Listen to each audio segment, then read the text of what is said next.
Would you like to introduce the first segment then? Oh, okay, you want to move, Matt, and I'll take no responsibility for what may happen on this last show. So now let's have a look at the 1989 News Year in Review with the D-Generation team. Yes!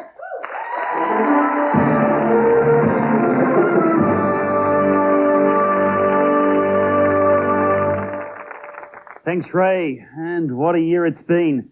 January, and US President Ronald Reagan retired, moving to his California ranch where the elderly ex-head spent his days riding horses, roping cattle, and fantasizing about the wild, wild West, much like when he was in the White House. February, and almost a year after being disqualified from the Seoul Olympics, Canadian athlete Ben Johnson finally admitted he had taken steroids. Explained Johnson, "It's just something I had to get off my chest.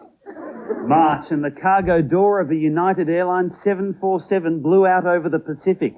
The airline responded quickly to the incident, introducing 3 new classes of air travel: business, economy, and freefall. April, and Australian pop sensation Kylie Minogue celebrated her 21st birthday with an exclusive party in Melbourne. The evening of glamour was capped off when celebrities and other guests all stood round and mimed the words to Happy Birthday. May, and the Prime Minister Bob Hawke reconfirmed his statement that there would be no child living in poverty by the year 1990. This prediction was supported by a later Gallup poll which said there would be no Labour government by 1990 either.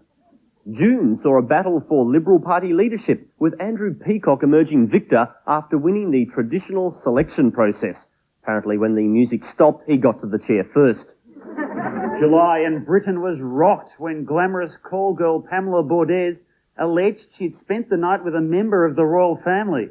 Despite questioning, however, she refused to reveal whose member it was.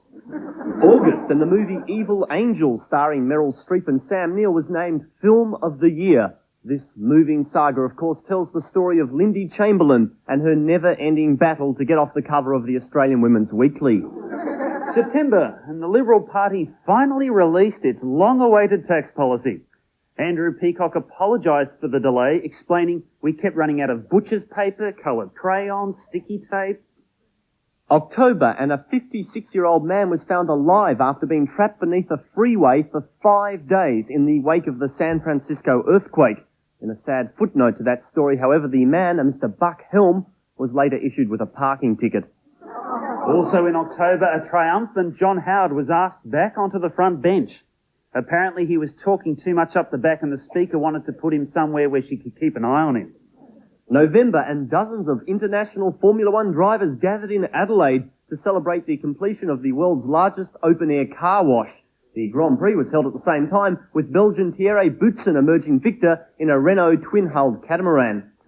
Well, that was 89 as we saw it. It was a year of laughter. Young Einstein. A town like Dallas. The Fitzgerald Report. It was a year of deaths. Ferdinand Marcos. Emperor Hirohito. The Bert Newton Show. It was a year of tears. Bob Hawke.